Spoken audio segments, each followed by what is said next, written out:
यीशु मसीह के नाम से आप सब शुभ संदेश की दर्शकों को फिर से मैं स्वागत करती हूँ।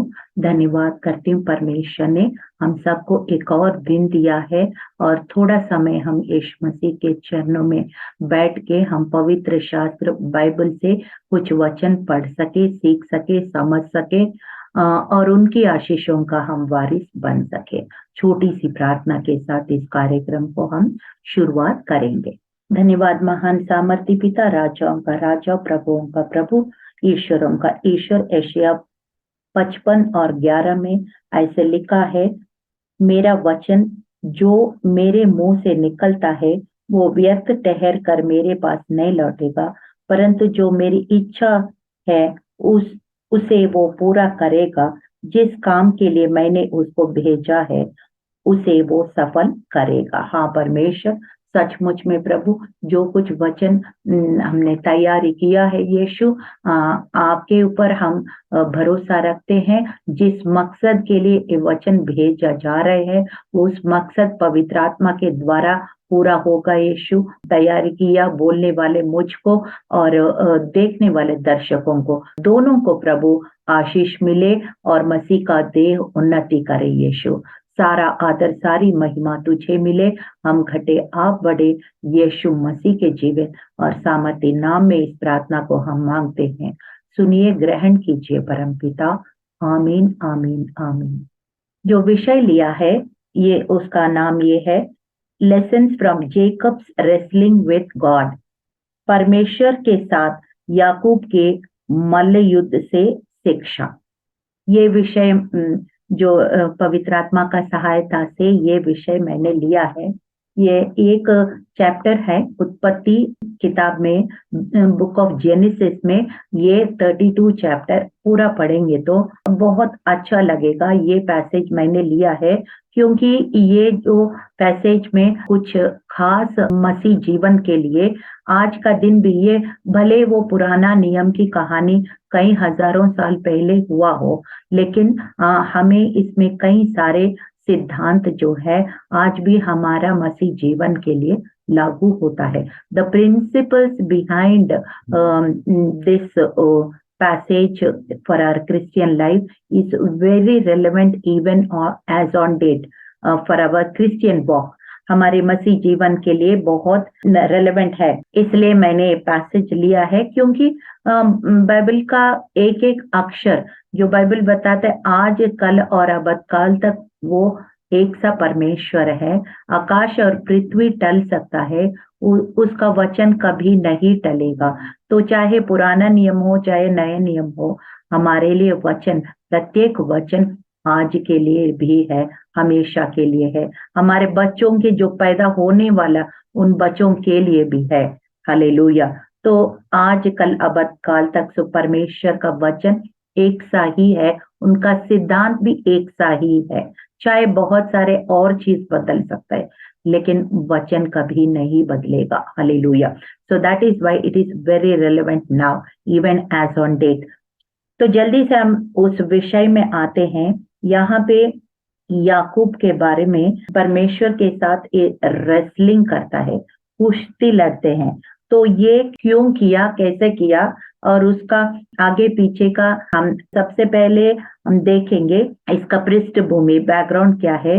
देखिए, याकूब का मीनिंग इटसेल्फ, याकूब का मतलब है सब प्लांटर, इंग्लिश में सब प्लांटर, यानी कि चीटर। मतलब वो चीटर मतलब क्या है, जो दूसरों को जो बिलोंग करता है उसको लेने का मकसद रखता है।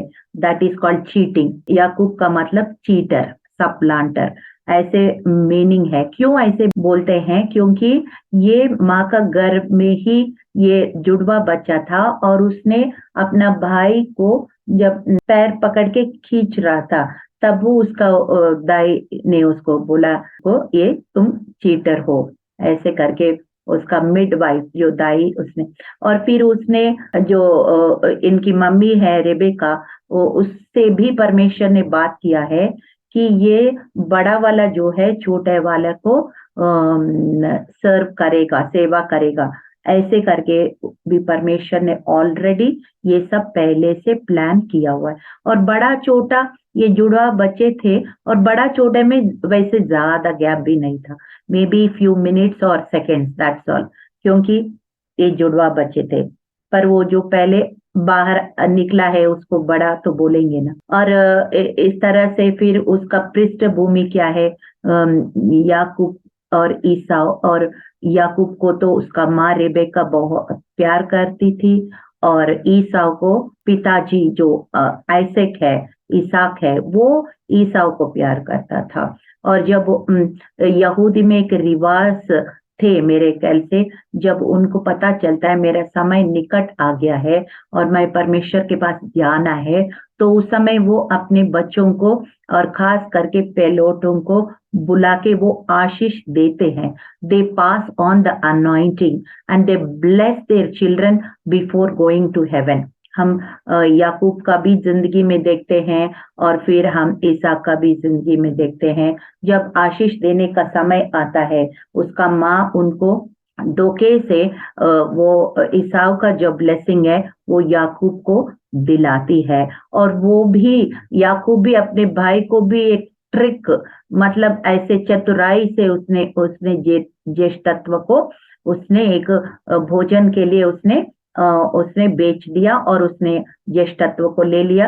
ये सारा होने के बाद फिर ईसाव को पता चला ये सारे एक षड्यंत्र रचा गया है, एक कन्निंग तरीके से चतुराई से उसको चीटिंग किया गया है।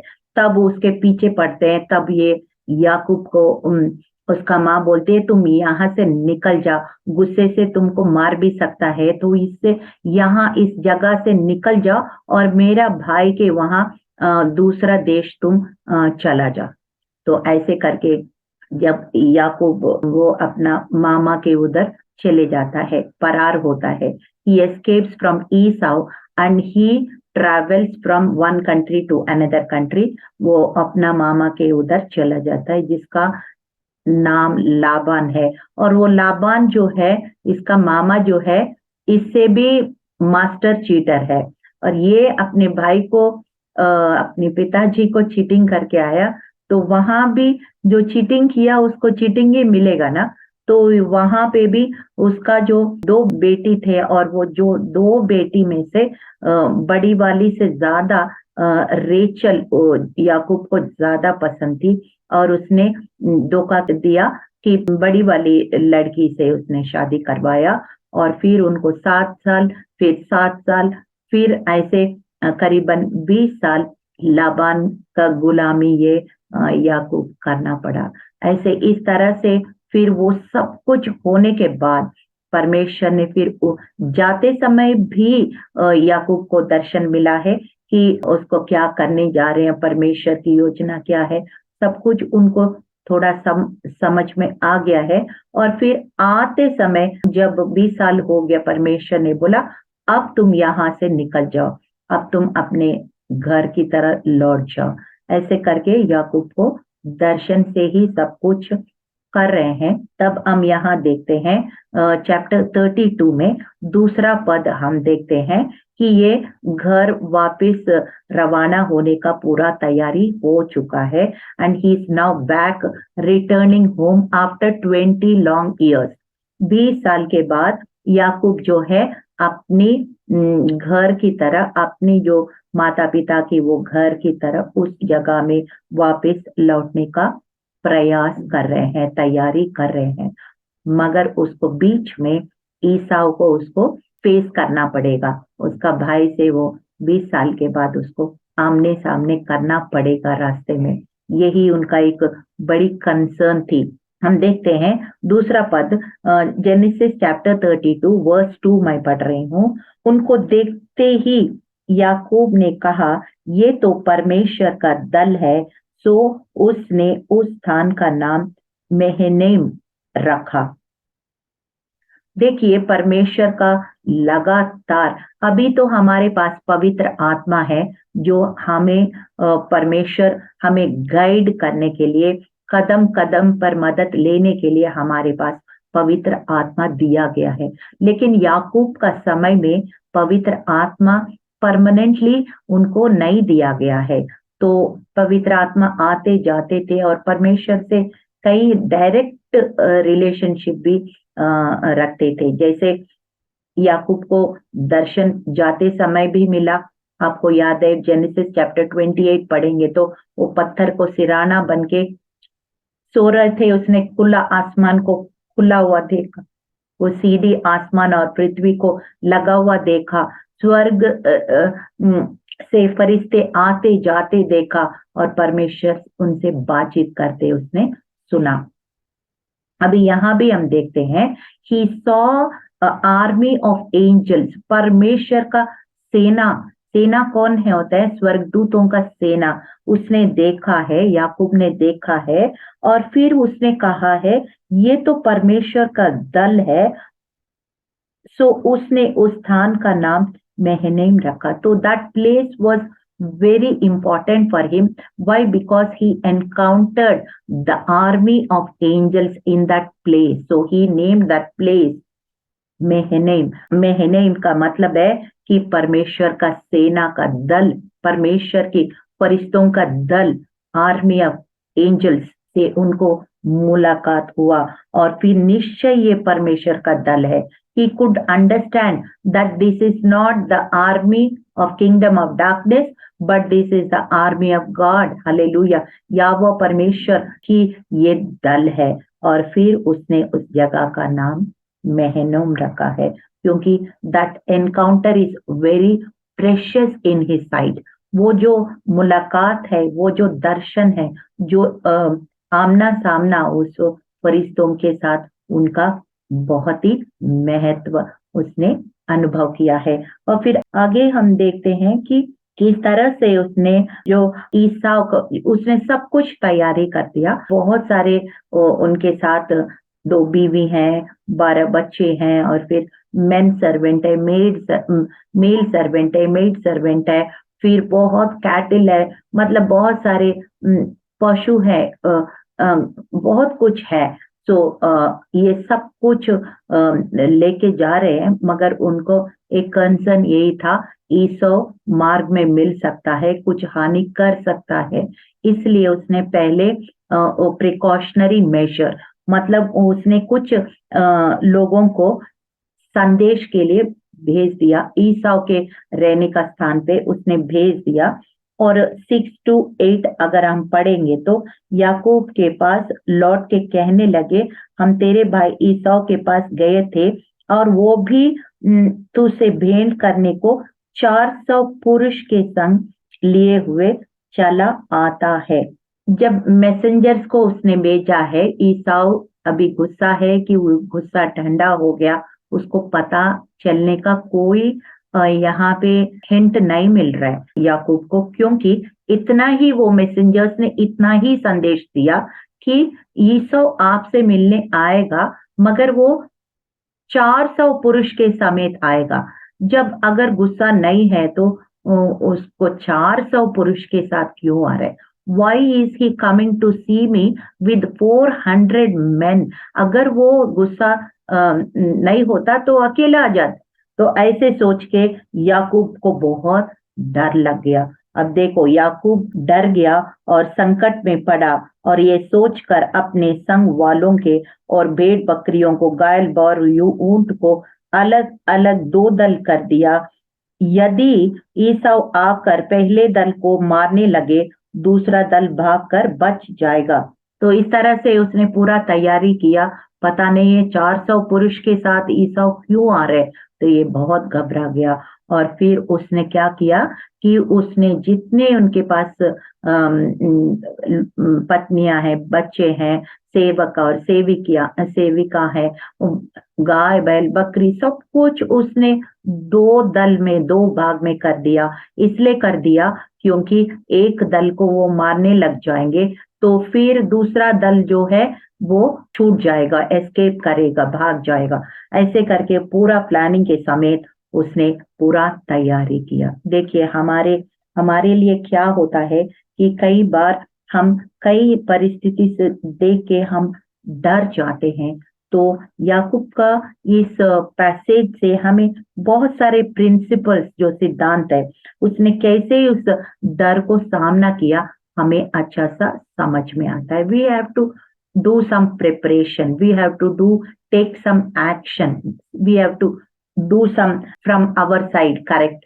हम जो कर सकते हैं, हम सही करना चाहिए। हमेशा दूसरों को ब्लेम करना बहुत आसान है, लेकिन हम जो करना है उसमें लापरवाही नहीं होना चाहिए। इससे याकूब से हमें ये सीखते हैं कि जो कुछ वो कर सकता था उस समय, उस परिस्थिति में, वो अच्छा सा उसने प्लानिंग करके कर दिया। 2 भाग में पूरा दल को डिवाइड करके उसने भेज दिया। फिर उसके बाद उसने कहा कि परमेश्वर से वो प्रार्थना करने लगे, कि प्रार्थना करने लगा। कैसे प्रार्थना करने लगा? 9वां पद से शुरू होता है। याकूब ने कहा, हे यहोवा, मेरा दादा इब्राहिम का परमेश्वर, तूने मुझसे कहा अपने देश और जन्मभूमि लौट जाओ और मैं तेरी भलाई करूंगा। आपने तो कहा था प्रभु। उनको अपना जो वचन परमेश्वर ने याकूब को दिया, वही वचन परमेश्वर को वो याद दिला रहे। तो कई बार वचन के द्वारा जो प्रतिज्ञाएं परमेश्वर जो हमें देते हैं, वचन सबसे पहले लोग पढ़ते नहीं है, समझते नहीं है, और जब पढ़ते नहीं है, समझते नहीं है, तो वो वायदों को कैसे याद कर सकते हैं, कैसे परमेश्वर को उनको स्मरण दिला सकते हैं?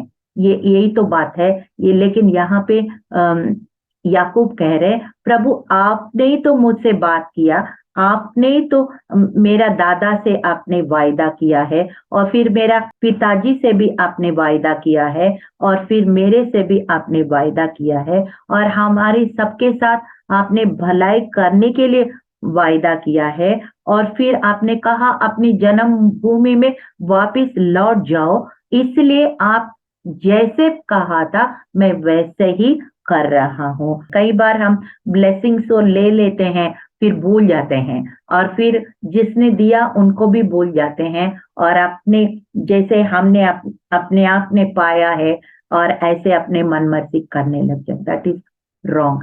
याकूब एक्नॉलेज कर रहे, परमेश्वर ने उनको एक छड़ी से लेकर मैं यहाँ जाते समय था, और लेकिन आते समय मेरे पास 2 दल हो गया है। ये किसने किया है? आपकी भलाई, आपके अनुग्रह, आपकी ब्लेसिंग्स, आशीष है मेरे जीवन में हुआ, तभी मैं अकेला एक छड़ी के साथ आके अभी 2 दल हो गया करके, he is acknowledging what God has done in his life. हम भी परमेश्वर को, उनके कार्य को एक्नॉलेज करना हमेशा जरूरी है, क्योंकि विलाप गीत 3 और 22 और 23 में लिखा है, हम मिट नहीं गए, यहोवा की महान करुणा की फल है, क्योंकि उसकी दया अमर है, प्रति भोर वो नई होती रहती है, तेरी सच्चाई महान है। Every day we need God's blessing, we need the hand of God, we need the touch of God. Without him we can do nothing, and we need to acknowledge his lordship, उनकी प्रभुता को हमारे जीवन में, हमारे परिवार में, हमारे सेवकाई में, कलीसिया में, देश में, शहर में उनकी प्रभुता की घोषणा हम करते रहना है, हम एक्नॉलेज करते रहना है।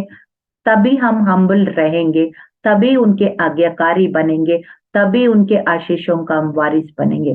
नहीं तो हमारे अंदर प्राइड आ जाएगा, हमारी शरीर का अभिलाषाएं, घमंड, ये सब फिर हमें नुकसान का कारण हो जाता है, हमारा हानि का कारण हो जाता है। इसलिए we should live carefully and we should always stay humble even after great achievements and successful life.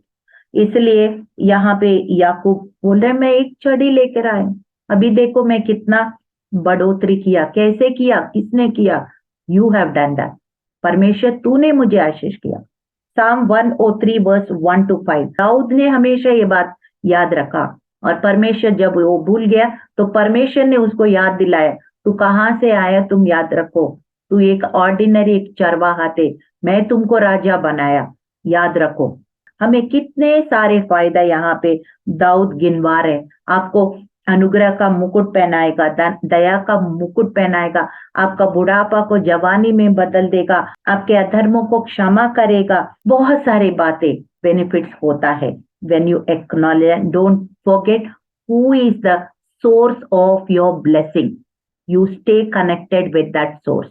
Hallelujah. यहाँ पे याकूब ने यही किया है और प्रार्थना भी किया है। अभी जल्दी जल्दी से हम प्रे करते हैं। ऐसे करते करते फिर उसने सारे उसका 2 दल करके उसने आगे को भेज दिया है और फिर याकूब अब अकेला हो गया है। Means he has sent all the 2 wives, children, all the flock, cattle, everything, and he sent. आगे भेज दिया है और फिर अकेला रह गया है। और फिर किसके साथ अकेला रह गया है? जेनेसिस 32 का 24। याकूब अब अकेला रह गया। कोई पुरुष आकर पांव पटने तक उसे मलयुद्ध करता रहा। Sometimes when you are afraid, जब आप भय की परिस्थिति से गुजर रहे हैं, जब आप अकेला महसूस करते हो या किसी गिल्टी कॉन्शियस होता है। पाप करते समय बहुत आसान होता है, लेकिन पाप करने के बाद याकूब ने भी जब उसको भाई को चीटिंग किया, जब उसका पिताजी को चीटिंग किया, आसान था, लेकिन उसका परिणाम, उसकी कॉन्सिक्वेंसेस जब भुगतना होगा तब बहुत डर लग जाएगा और बहुत गिल्टी कॉन्शियस भी हो जाएगा। दोष लगाने वाला अंतरात्मा हो जाएगा। ये सारे इमोशंस के ऊपर वो पूरी तरह से कब्जा करने के लिए अकेला स्पेंड किया। और अकेला स्पेंड किया तो वहां पे एक पुरुष के साथ उसको लड़ना पड़ा। अब तक याकूब को पता चल गया वो पुरुष कौन था। वो परमेश्वर स्वयं हो सकते हैं या उनके फरिश्ते हो सकते हैं, मुझे एग्जैक्टली नहीं मालूम, लेकिन वो उसने लड़ते रहे क्योंकि अंधेरे का टाइम है, क्योंकि पूरा रात ये लोग लड़ते रहे, कुश्ती लड़ते रहे। और जब सुबह होने लग गया, जब पांव फटने लगे, means when the light started coming and then seek each other, अब एक दूसरों को देख सकते हैं और लोग जो आ रहे जा रहे हैं वो भी देख सकते हैं। अब उसने कहा अब मुझे छोड़ो, मुझे जाना है। अब याकूब बोल रहे हैं मैं तुझे नहीं छोड़ूंगा जब तक तुम मुझे आशीष ना दो। प्रार्थना तो हम सब करते हैं, लेकिन प्रार्थना ऐसे होना चाहिए विथ फुल डेस्परेशन। कितना डेस्परेशन, कितना प्रार्थना के अंदर आपका आक्रोश है, कितना लड़ रहे हैं वॉर रूम जैसे, प्रेयर क्लोसेट में आप अकेला परमेश्वर के साथ, वो मायने रखता है आपका जवाब के लिए। तो यहाँ याकूब इतना डेस्परेट था क्योंकि उसका जान का खतरा और उनकी परिवार की जान का खतरा, उनकी संपत्ति का खतरा, सब कुछ खतरा था। तो उस व्यक्ति वो जान लिया है वो स्वर्ग से ही आया है, तो उसको छोड़ने का नाम नहीं ले रहे और जोर से उनको पूरा ताकत से वो व्यक्ति को छोड़ नहीं दे रहे। तब उसने उनका जांग मतलब वो थाई पोर्शन को उसने छू लिया, उसका जॉइंट भी वहां से लड़खड़ाने लगा, वो ऐसे हो गया। फिर भी वो नहीं छोड़ रहे थे। अब उसने बोला छोड़ो मुझे जाना है। तब आगे हम पढ़ते हैं 27 वर्स पढ़ते हैं। और उसने याकूब से पूछा तेरा नाम क्या है? उसने कहा याकूब। देखिए जब ये सारा रेसलिंग होता है अकेला परमेश्वर के साथ, जब हम प्रार्थना करते हैं, एक युद्ध लड़ते हैं, शैतान से युद्ध लड़ते हैं और फिर परमेश्वर का करीब आते हैं, तब एक काम होता है, हमारा जीवन में कुछ बदलाव हो जाता है, ट्रांसफॉर्मेशन। और फिर परमेश्वर ने याकूब से पूछा तेरा नाम क्या है? तेरा नाम, मेरा नाम याकूब है। याकूब का मतलब ऑलरेडी मैंने बताया, चीटर। तो परमेश्वर, आप एक बात सोचिए, अगर चीटिंग करने वालों को आशीष मिलेगा तो क्या होगा? ये और अच्छा सा लोगों को चीटिंग करेगा और प्रभावशाली से चीटिंग करेगा। जब तक ये बदलाव ना होगा तब तक उनको आशीष नहीं दे सकता। तभी उसने कहा तेरा नाम अब से याकूब नहीं परंतु इज़राइल होगा, क्योंकि तू परमेश्वर से और मनुष्यों से भी युद्ध करके प्रबल हुआ है। या इज़राइल का मतलब एक्चुअली प्रिंस, मतलब राजकुमार। अब चीटर से लेकर वो ट्रांसफॉर्मेशन होके इज़राइल बन गया, प्रिंस बन गया, राजकुमार बन गया। मतलब कहने का मतलब उनका स्वभाव वहां बदल दिया परमेश्वर ने, फिर उनको आशीष दिया। क्योंकि जब तक उनका स्वभाव नहीं बदलने से उनका आशीष देना नुकसान का कारण हो सकता है, हानि का कारण, इसलिए उनको बदलाव किया। और फिर उसके बाद उसने कहा, याकूब ने कहा, मैं विनती करता हूँ, मुझे अपना नाम बताओ। तो मेरा नाम क्यों पूछते हो? तब उसने वो ही उनको आशीर्वाद दिया। याकूब ने भी उस व्यक्ति से पूछा, आपका नाम बताओ। तब उसने कहा, मेरे नाम तुमको बताने की जरूरत नहीं है, क्योंकि मेरा स्वभाव बदलने का जरूरत नहीं है। याकूब का स्वभाव बदलने का जरूरत है। इसलिए जब नाम बदलने का मतलब क्या होता है, जब हम यीशु मसीह को ग्रहण करते हैं, हम एक नई सृष्टि बन जाते हैं। दूसरा कोरिन्थियों 5:17 में लिखा ना, पुराने बातें बीत गए हैं, सब कुछ अब नया हो गया है। When we put on Christ, our old man we shed off। मतलब पुराना कपड़े जैसे छोड़ देते हैं, नहा के नए कपड़े पहनते, ऐसे हम पुराना स्वभाव को उतारना है और नई तरीके से हम एक नई सृष्टि बनना है। यहाँ पे याकूब का ट्रांसफॉर्मेशन हो गया, उनका आशीष मिल गया है। और फिर उसके बाद उसका नाम पेनीलियल रखा, जो परमेश्वर को आमने सामने देखने पर भी मेरा प्राण बच गया है। So when he is transformed and when he got the blessings from God, now things have already changed। तो इसलिए ईसाऊ उनको मारने के लिए नहीं आया। वो स्टोरी एक गुड एंडिंग है, शुभ अंत होता है, क्योंकि ईसाऊ ने उसको मारने के लिए नहीं आया, बल्कि गले लगाया और एक दूसरों गिफ्ट एक्सचेंज किया और एक दूसरों से प्यार किया है। तो क्या हम इस पैसेज से हम क्या सीखते हैं कि we need to, when we are scared of something, कुछ चीज से हम डर जाते हैं, हम परमेश्वर के वाचा को याद करना है। Means we can break bread with him. हम रोटी तोड़ सकते हैं, उनका प्रतिज्ञाओं को उनको याद कर सकते हैं और उनकी भलाई को, उनकी महानता को एक्नॉलेज कर सकते हैं और उनके अपनी विनती निवेदन उनके सम्मुख पेश कर सकते हैं, अकेला स्पेंड कर सकते हैं, हम्बल रह सकते हैं, अपनी गलतियों को उनके सामने रख सकते हैं। This is a intimate relationship with God that he had, and that is why he got what he wanted। Ultimately अंत में क्या होता है, याकूब को जो चाहिए था वो मिल गया है, और परमेश्वर को जो चाहिए था, उनका इज़राइल जाति बनाना था, 12 गोत्र उनके द्वारा बनाना था, वो भी परमेश्वर का भी और याकूब का भी, दोनों इच्छा वहां पे पूरा होते हुए देखेंगे। When we are obedient and we have intimate relationship with God, we receive the same kind of blessings। हम चलिए छोटी सी प्रार्थना के साथ समाप्त करेंगे।